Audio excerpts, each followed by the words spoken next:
Okay, let's see, the year was 1974.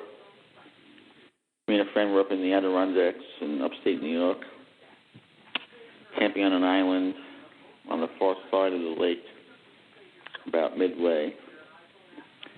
And we were on a fishing expedition. So we had a canoe, and we were fishing all day, caught some good-sized bass.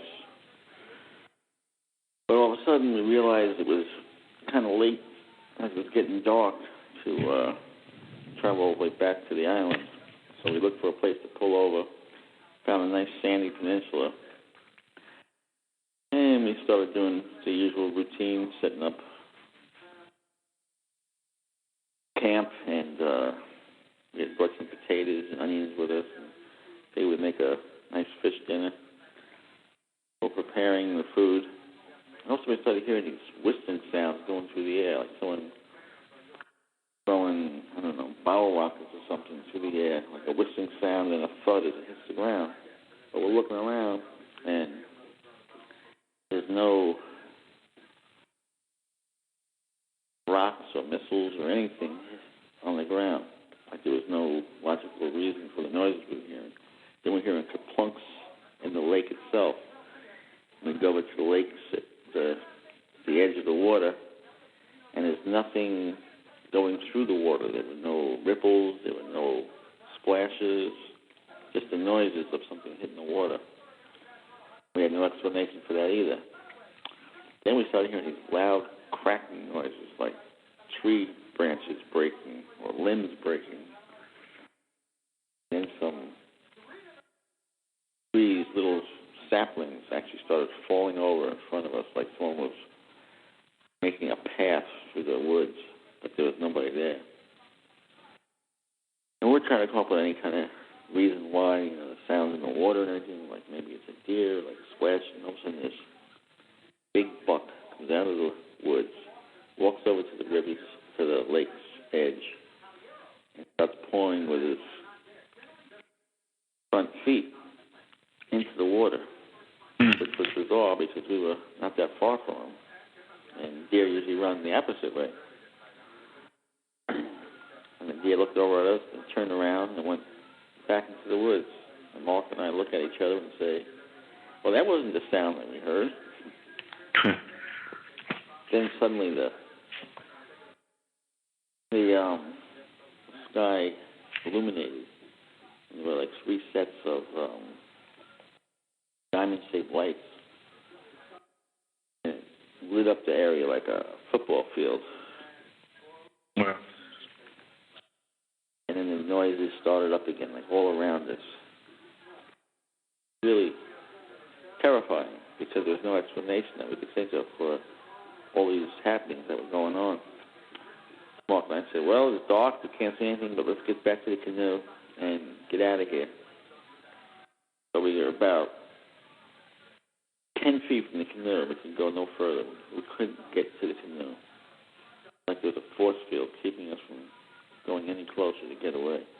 Your muscles wouldn't move, allow you to move? Or? No, we could move fine. It was just like almost like a glass wall that was blocking us. Like we couldn't see anything, but we couldn't go any further past a certain point.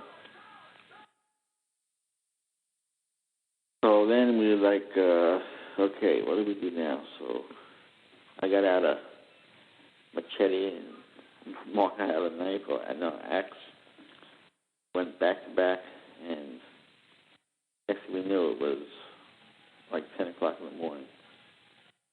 So and everything, you couldn't see anything. There was nothing, no, evidence of anything that happened during the night.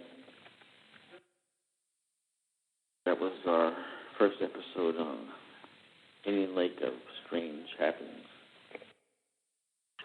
Not just the lights. No, with Di, I mean, like, didn't you?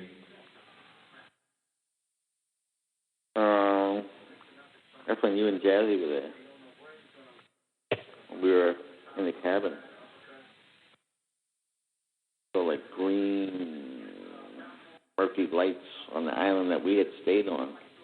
and then it came completely across the lake to the bushes that were on the house next to the cabin we were staying at. That's like a mile across. That was very weird. Like little aliens running around. Yeah, that was really weird. But wasn't there a time like when you were in the tent and you saw like some type of? Oh yeah. Saw that one now? Yeah. 1993. I think it was July 1993. Same lake, same island. So yeah, learned my lesson. We got there, I guess it was about 2 o'clock in the afternoon, setting up camp, put up the tent, got everything all, rolled out, food put away. I said, I'm going to do a little fishing. So I got in a little fishing boat, 12-footer, I guess it is. Had like a 10-horsepower Mercury motor on it. But it had oars also, so since I was fishing, I didn't have to go fast, so I could just roll around. And there's another island, it's called Rock Island, that's about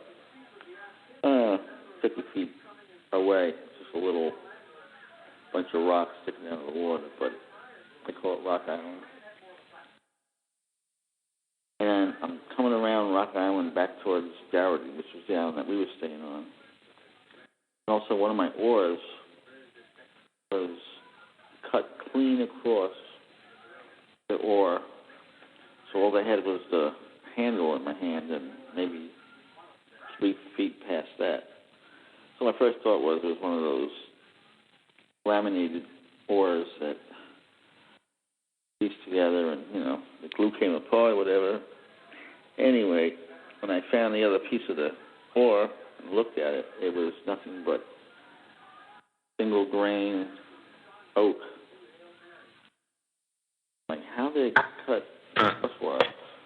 Anyway, I'm trying to figure that one out, and I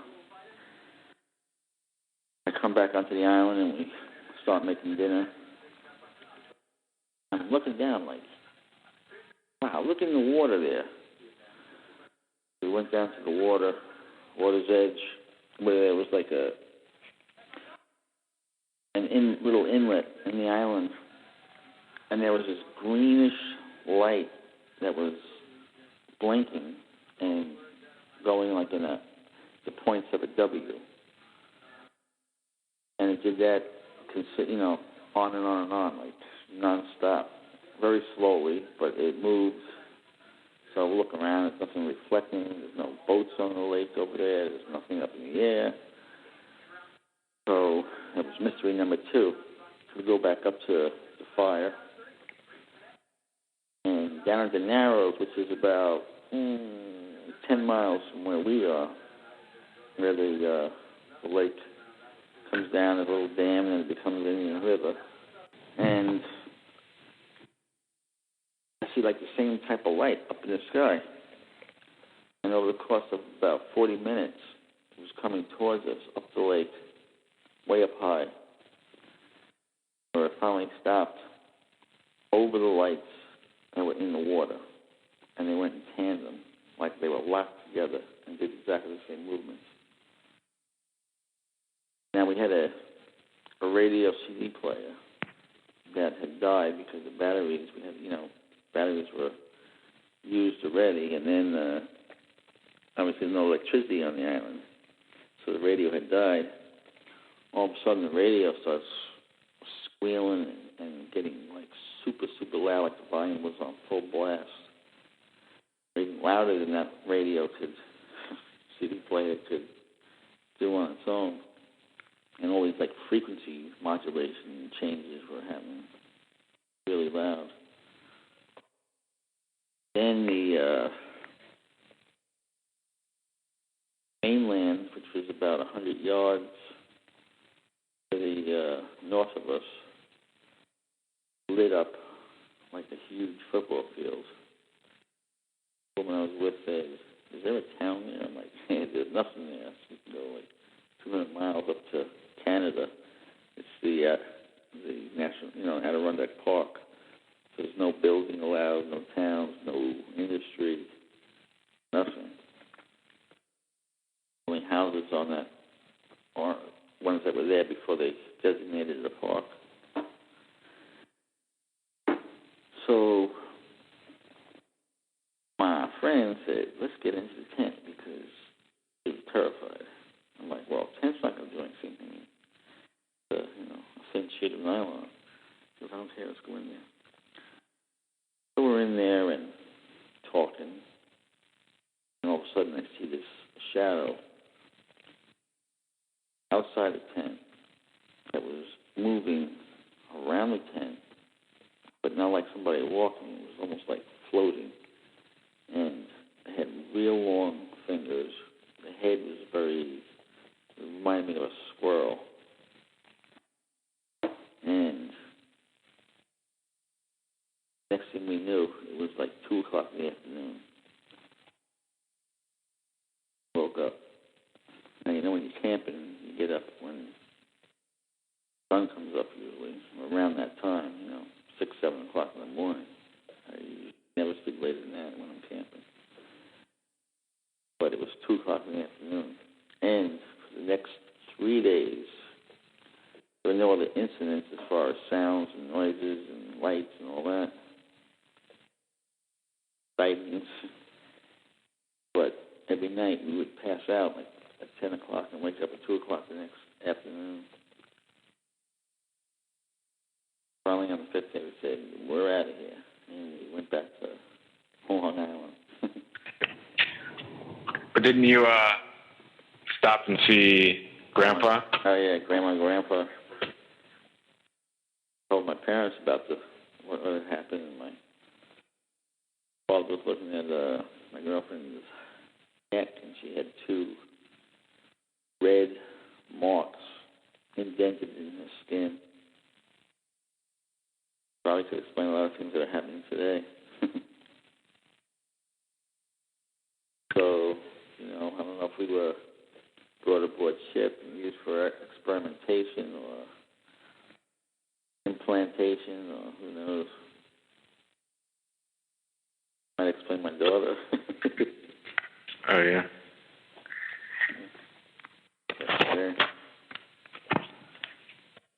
Yeah, they lasted for a while, too, in her neck, right?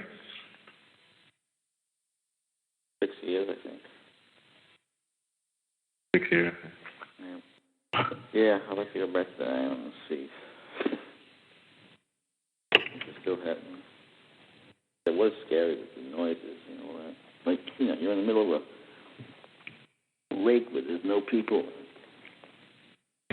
Yeah. All of a sudden, screaming noises and everything. Weren't the batteries dead, too, in that thing? Yeah. Yeah, so I said the batteries had died. Yeah. So we couldn't get any sounds out of it. And it came to life. So loud that it hurt your ears. And that radio couldn't get that loud on its own. Little portable CD player. Yeah, like a boombox, right? Yeah, that's what it was. Yeah. Yeah. And then in Pennsylvania, you had and you were putting Tatiana to sleep, right? Yep. And there were always lights around remember the tree we called the mystery tree? yeah, in the backyard. Yeah. The one tree in the center. All these lights started dancing around now. Looked like little fairies. Then we heard like a heartbeat. Boom, boom, boom, boom, boom, boom. Got louder and louder and louder. Just looking out the window, and all of a sudden, owl stops in front of the window and then starts flying backwards. White owl, huge. Disappeared. It was flying backwards? Yep. Like it flew to the window and then literally... And the only bird that can fly backwards is a hummingbird. Oh, wow. Yeah, it was very weird. So then we come downstairs, and we hear this, like, scraping noise on we had a little front porch with an overhang. We had 2 chairs on there. We used to sit and, talk or whatever. And 2 chairs were in front of the door, which wouldn't make any sense because that's where we went in and out. We opened up the door to investigate further. And on the other side, there was a road that was about a half acre in front of the front door where the road went. And I saw ghostly images of Native Americans. There were 3 of them on horseback, and the rest of them were women, children, and a couple of, I guess, warriors that were walking. They looked really sad. And as they went by, they turned and looked at me. And then it disappeared. Yeah, that was in the front yard, right? Going in that street right there? Yeah. Yeah. Bittersweet. And when was that? A year? Yeah, you remember? 1999. 99, yeah. So it looked, was it, like it looked like real people, like walking? Like just like if real people were walking there? Or did it look like ghostly images? Yeah, I could see through them. You see through them? And you could sort of like see colors of their clothing, but it was like real faded, almost like a watercolor. Weird. But I mean, I saw details, like what they were wearing.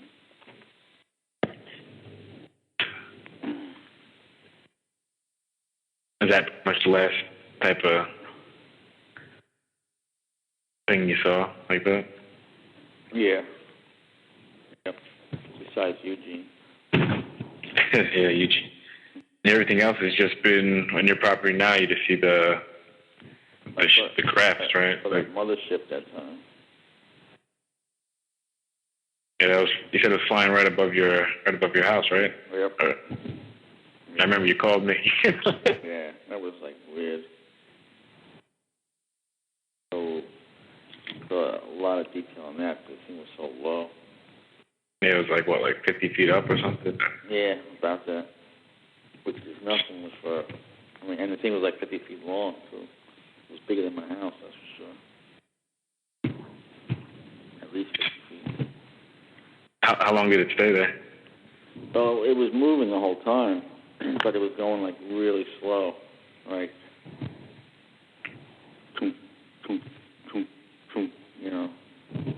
and for something in the air that's like almost impossible without falling down, Right. Well, with the technology you know about, we know. Right, but I mean, yeah, it wasn't that on technology.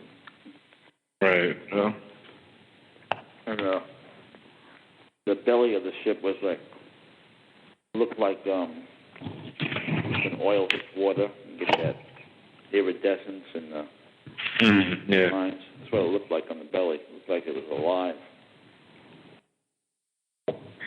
Oh, so the ship itself, just on the belly, or was it the entire ship? See, because it was underneath. I was underneath it. Oh, okay. So that part looked. Yeah, okay. So it looked good, like see through. But nothing happened. I just like flew over and. Yeah. There were rotating green lights underneath it also, around the belly. How long did you stay there?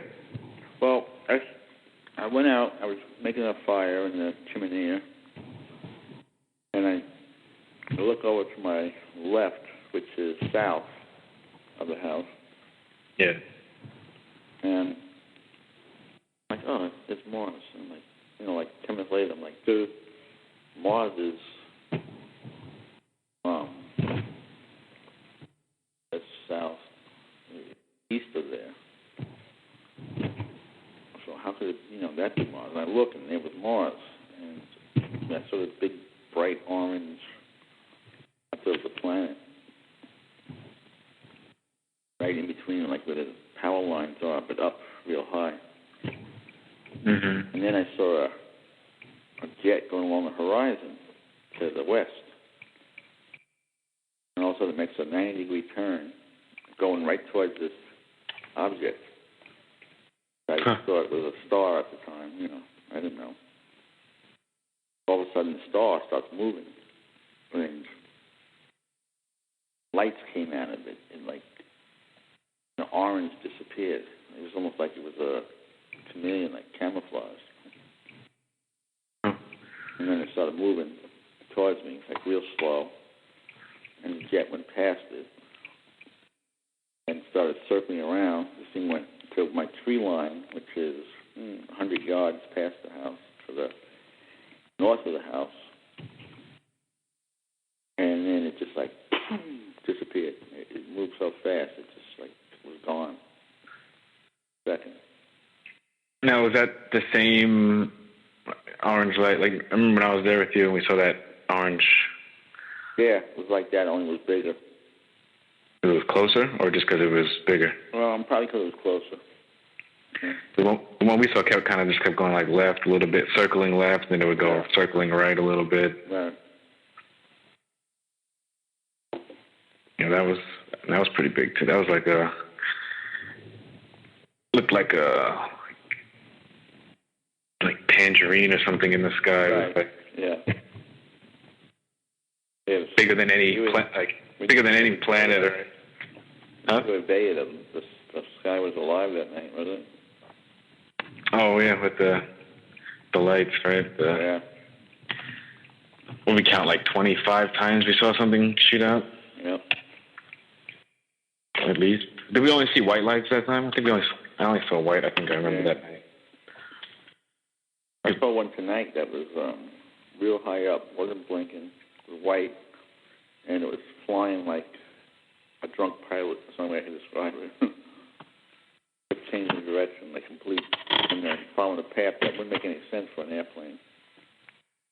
Yeah, exactly.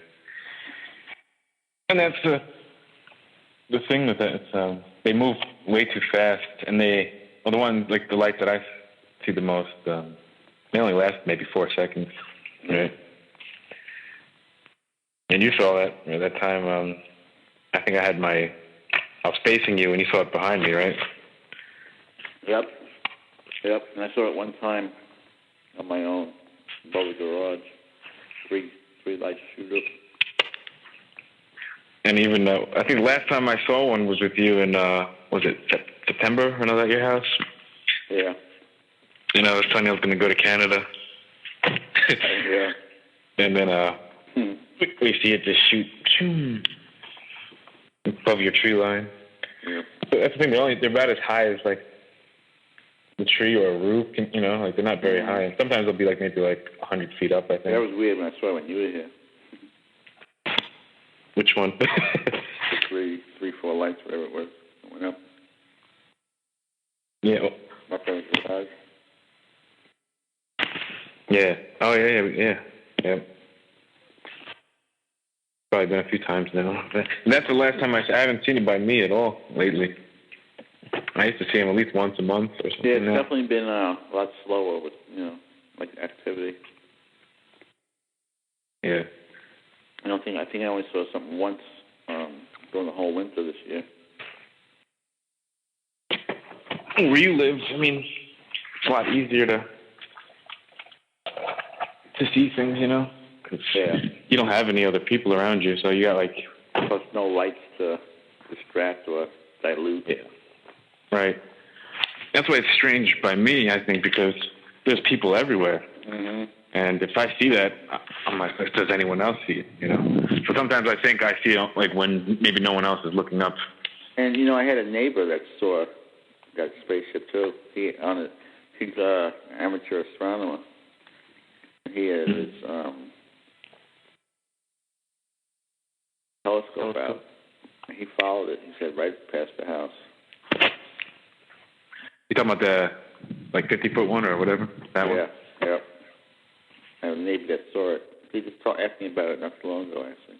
I've seen anything else. He can see my house from his place, even though he's like 3 miles away.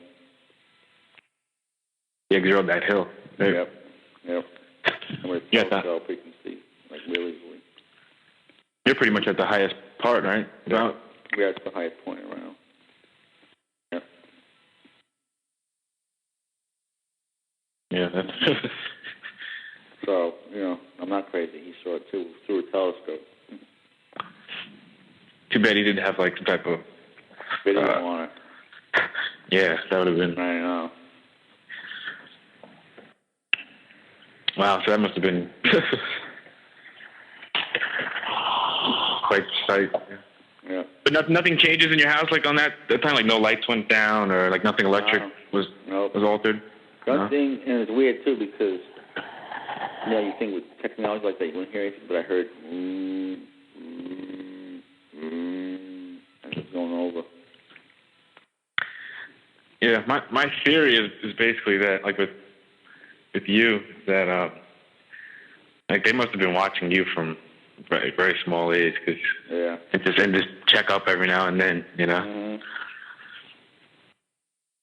You've been seeing that for a long time. You see more actual from beings to ships. I'll just see the lights. I don't know what like fireball lights, whatever, shooting across like bottle rockets. But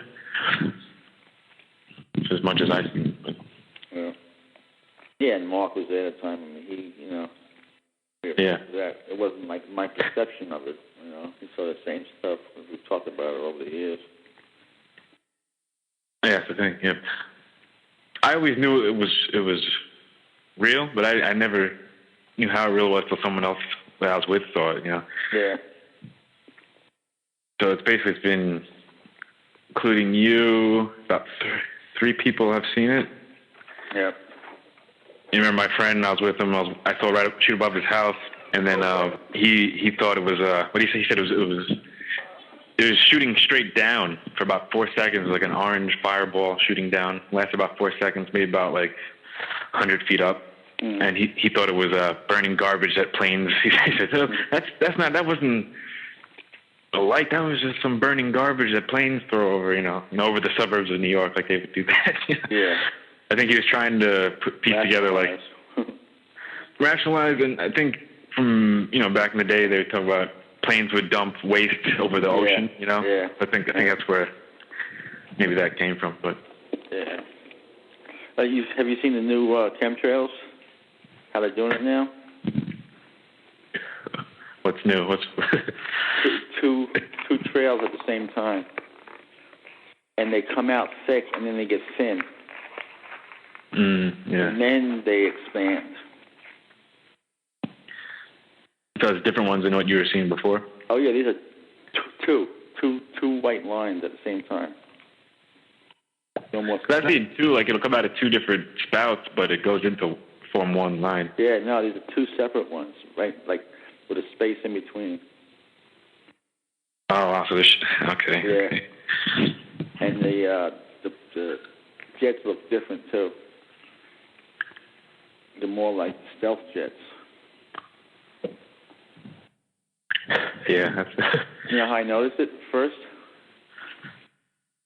I was flying back from Indiana, and there was one right outside my window for like probably 50 miles in the air. It was right along. I had it I could see it so clearly, flying parallel with us for a while. And it wasn't disappearing, right? No, because we were up there with it.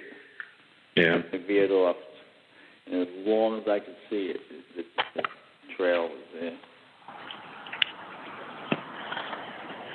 Yeah. But yeah, they definitely have changed now. I guess they have to do, set up half as many jets now. Yeah. So they can get twice as much. More bang for their buck. Yep.